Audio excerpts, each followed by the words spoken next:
Bonjour, nous voici à la deuxième étape de l'élaboration de la fiche. Je vais vous montrer comment on peut insérer des boîtes de texte. Alors, tout à l'heure, on était à l'onglet Création, où on a mis en place l'image d'arrière-plan. Maintenant, on revient à l'onglet Accueil. Et on va utiliser dans la section Dessin, on va utiliser le bouton Zone de texte. J'ai simplement qu'à cliquer avec le bouton gauche de la souris sur Zone de texte et aller à l'endroit où je veux insérer la zone dans mon document. Cliquez sur le bouton gauche et établir la largeur. À ce stade-ci, même si je dis que je veux que le texte prenne plus de hauteur, PowerPoint me limite à une ligne de texte. Donc, c'est pourquoi je peux mettre en place, par contre, la largeur selon, selon mes besoins. Par contre, pour la hauteur, ça va être en fonction du texte. Alors, je dois maintenant taper mon texte. Voilà, mon texte est maintenant tapé. Alors, présentement, le texte utilise la police Calibri, grosseur 18.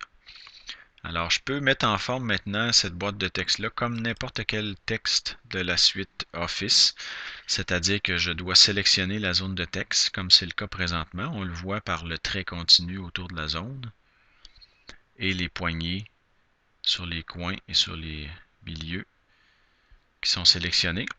Ensuite de ça, je peux aller déterminer la police que je souhaite utiliser.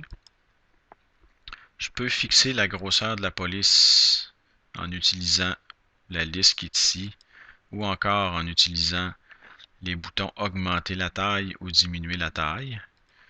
Donc, je vois toujours automatiquement le résultat dans la présentation. Je peux aussi déterminer la couleur. Donc, dans mon cas, j'aimerais choisir une couleur comme ceci. Alors voilà. Si on souhaite mettre un cadre, c'est possible aussi.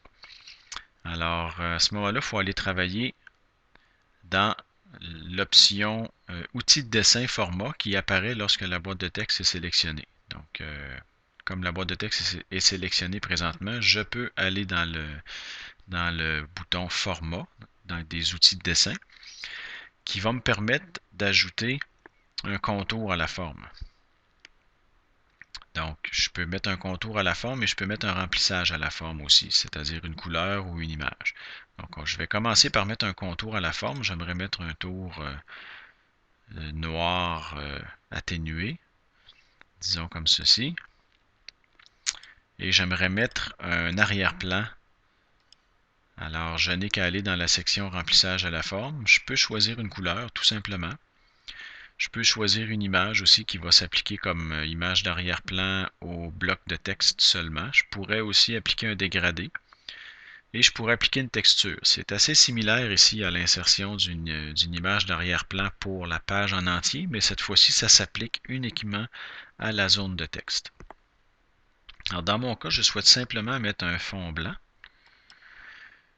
que je souhaiterais par contre atténuer, c'est-à-dire auquel je souhaiterais appliquer une certaine transparence pour pouvoir laisser transparaître un peu l'arrière-plan.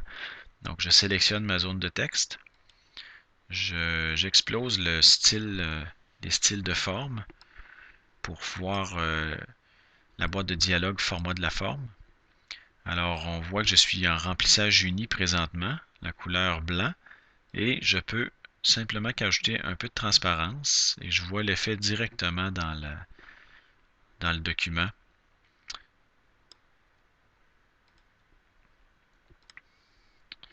Alors voici. Évidemment, il y a beaucoup d'autres choses qu'on peut faire avec ça. On peut, par exemple, on pourrait appliquer des styles différents ici dans Outils de dessin, dans les styles WordArt. Je pourrais choisir d'appliquer un style tout à fait différent à mon texte et on voit encore une fois l'aperçu directement dans le document de ce que ça peut donner.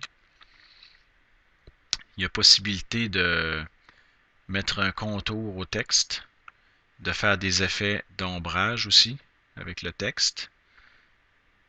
Donc, laissez aller votre imagination. La prochaine capsule va traiter de l'insertion des images et des graphiques.